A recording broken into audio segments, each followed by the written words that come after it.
हरे कृष्णा।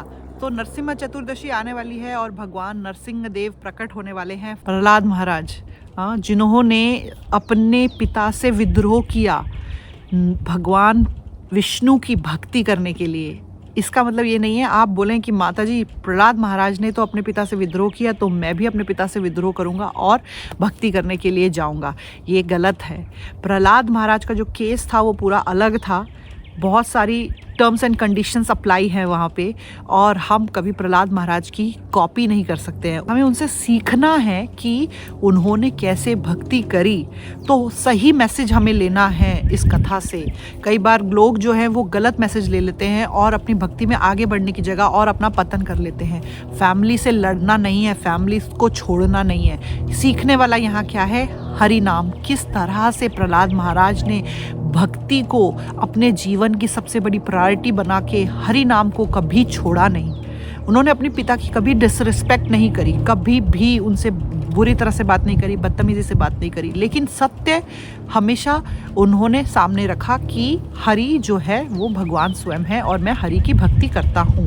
नरसिंह देव ने हिरण्यकश्यपु को मार दिया। उसके बाद जब प्रहलाद महाराज से पूछा कि तुम्हें क्या चाहिए, तो भी हाथ जोड़ के प्रहलाद महाराज ने अपने पिता के लिए कृपा प्रदान करने को कहा। यही कहा कि मेरे पिता को आप कृपा प्रदान करें, उनको अपनी शरण में लें। तो ये है एक असली पुत्र का भाव। उसके पिता राक्षस थे, उनको मारने की कोशिश करी, उनके ऊपर बहुत जुल्म किए। उसके बाद भी एक भक्त, जो पुत्र है लेकिन वो भक्त है, उस भक्त ने अपने पिता के लिए भगवान से प्रार्थना करी और उनको क्षमा करने की उनसे रिक्वेस्ट करी। और जब प्रहलाद महाराज का ये भाव देखा तो नरसिंह देव और ज़्यादा प्रसन्न हो गए, कि और ज़्यादा प्राउड फील हुआ अपने भक्त पे कि देखो, जिस व्यक्ति ने इतना परेशान किया मेरे भक्त को, वो उनके लिए भी प्रार्थना कर रहा है कि मैं उनको सज़ा ना दूँ, उनको कृपा प्रदान करूँ। तो नरसिंह भगवान ने उनको आशीर्वाद दिया। कहने का मतलब यहाँ पे ये है, आज मैं सिर्फ आपको एक प्रीव्यू दे रही हूँ कि हमें क्या मेडिटेशन करना है। नरसिंह भगवान आने वाले हैं, उससे पहले हमें अपने मन को प्रिपेयर तो करना है कि हम नरसिंह भगवान का स्वागत अपने हृदय में कर सकें। तो भाव कौन सा हमारे मन में होना चाहिए? भक्ति का भाव। हरि नाम को कभी भी छोड़ना नहीं है, चाहे कैसी भी सिचुएशन हो। ये प्रहलाद महाराज ने हमें सिखाया। चाहे कितनी मुश्किलें जीवन में आए, लेकिन हरि नाम के ऊपर जो फेथ है, जो भरोसा है, वो हमेशा बना रहना चाहिए। चाहे कुछ भी हो जाए, भक्ति और भगवान का नाम, उससे कभी दूर नहीं होना है। दूसरा, भक्तों से कभी दूर नहीं होना है। और कभी गलती से हम भक्तों से थोड़ा दूर हो भी गए तो जहाँ हम हैं उन लोगों को भक्त बनाना है। जैसे प्रहलाद महाराज स्कूल जाते थे तो उन्होंने राक्षसों को भी, राक्षसों के जो बच्चे थे जो वहाँ स्कूल में पढ़ने आते थे, उनको भी भक्त बना दिया, उनको भी हरि नाम बताया। जा रे देखो तारे कहो कृष्ण उपदेश। जहाँ जाओ जिसको देखो कृष्ण भगवान के बारे में बताना शुरू कर दो। क्यों? इसमें आपका कोई सेल्फिश मोटिव नहीं है, इसमें आप दूसरे का भला करना चाहते हैं, अपना आनंद जो आपके पास है वो सबसे शेयर करना चाहते हैं, इसलिए हम ये कर रहे हैं। तो वैसे ही प्रहलाद महाराज ने छोटे छोटे बच्चों को हरिनाम देना शुरू कर दिया, बताना शुरू कर दिया कि श्रवणम कीर्तनम, जो नवदा भक्ति है, उनके क्या फ़ायदे हैं और उनको किस तरह से करना चाहिए।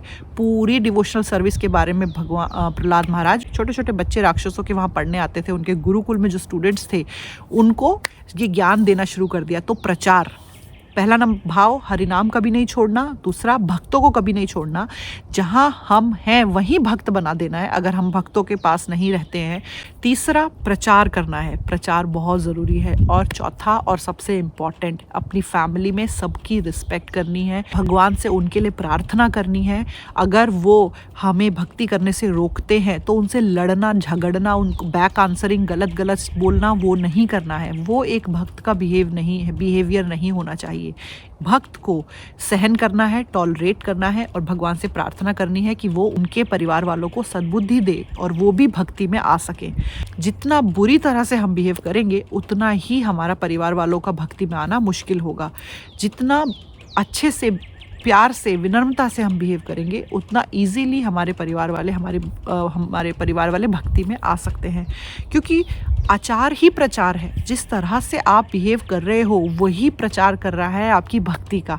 तो इसलिए कौन व्यक्ति वैसा बनना चाहेगा अगर आप लड़ाई कर रहे हो, झगड़ा कर रहे हो। प्रहलाद महाराज ने एक भी बुरा शब्द अपने पिता को नहीं बोला, इतने जुल्म उन्होंने किए, चुपचाप उन्होंने सब कुछ सहा, लेकिन अंत में और भगवान से अपने पिता के लिए प्रार्थना भी करी। ये है एक भक्त का भाव। वो सिनारियो एक लीला थी भगवान की, हमें सीख देने के लिए। तो हमें यहाँ पे ऐसा नहीं सोचना चाहिए कि मेरे जो पिता है मेरे दुश्मन है, जो मेरी माता है वो मेरी दुश्मन है। नहीं, प्रभुपाद जी भी यही कहते थे, पिता और माता आपके परिवार वालों को हमेशा आपको रिस्पेक्ट देनी है। अगर वो आपको भक्ति में नहीं जाने दे रहे हैं, अगर वो आपको वो भक्ति करने से रोक रहे हैं, तो आपको उन्हें प्यार से समझाना है। किसी डिवोटी से बोलना है कि आप आके प्लीज़ मेरे पेरेंट्स को, फैमिली को समझाइए। अगर वो फिर भी नहीं मानते हैं तो उनका दिल मत दुखाएं, भक्ति करें। भक्ति करने के लिए कोई मना नहीं कर रहा, लेकिन कोशिश करें कि आपकी प्रार्थना आप धीरे धीरे स्ट्रॉन्ग करते जाएं, तो भगवान अपने आप वो आपकी फैमिली में ऐसी सिचुएशन क्रिएट कर देंगे कि आपके जो परिवार वाले हैं वो खुद अपने आप डिवोशन में आ जाएंगे। लेकिन आपको आपकी माला हमेशा चालू रखनी है। उनके सामने मत करो, लेकिन करो, मंदिर जाओ, भक्ति करो, भगवत गीता पढ़ो। ये बंद नहीं होना चाहिए, लेकिन उनको, उनका दिल दुखाने के लिए उनके सामने मत करिए, ठीक है ना। कई बार ये होता है, जितना मना करते हैं पेरेंट्स, बच्चे उनके सामने माला करते हैं, उनके सामने भगवत गीता पढ़ते हैं, उनके सामने बोल के मंदिर जाते हैं, जिससे पेरेंट्स को और ज़्यादा दुख होता है कि मैंने तो उसको पाल पोस के बड़ा किया और अब ये मेरे को छोड़ के भगवान के पीछे गया। कई बार ऐसा होता है कि पेरेंट्स नहीं समझ पाते हैं इस सिचुएशन को, उनकी ईगो हर्ट होती है। ऑफ कोर्स वो महान पेरेंट्स होते हैं, वो बहुत ही ग्रेट पेरेंट्स होते हैं, फैमिली होती है जो अपने बच्चों को, अपने फैमिली को भक्त बनने में इंस्पायर करती है, भक्त बनाती है और उनका सपोर्ट करती है, ऑफ कोर्स। लेकिन कई बार लोगों को ये ज्ञान नहीं भी होता कि भक्ति आपके बच्चों को आपसे जोड़ेगी, दूर नहीं करेगी, तो उस वजह से वो डरते हैं। लेकिन बच्चों को चाहिए कि वो अपने पेरेंट्स की रिस्पेक्ट करना ना छोड़ें और कोशिश करें कि प्रार्थना भगवान से करें और किसी डिवोटी की हेल्प लें, जिससे कि उनको सही, ऑफ कोर्स हर घर अलग है, तो किस घर में क्या केस है वो तब सबका इंडिविजुअल अलग अलग हिसाब है। लेकिन बस इतना है कि कभी भी रिस्पेक्ट करना मत छोड़ें अपने पेरेंट्स की, वो बहुत इंपॉर्टेंट है। क्योंकि अगर हम डिसरिस्पेक्ट करने लगेंगे, गलत तरीके से बात करने लगेंगे, वो भगवान को भी अच्छा नहीं लगेगा और वो एक भक्त का भाव नहीं है। तो इसलिए ये बात का बहुत ध्यान रखें। नरसिंह भगवान जल्दी ही आ रहे हैं, तो अपने मन को, अपने दिल को साफ करें और रेडी रखें। हरे कृष्णा।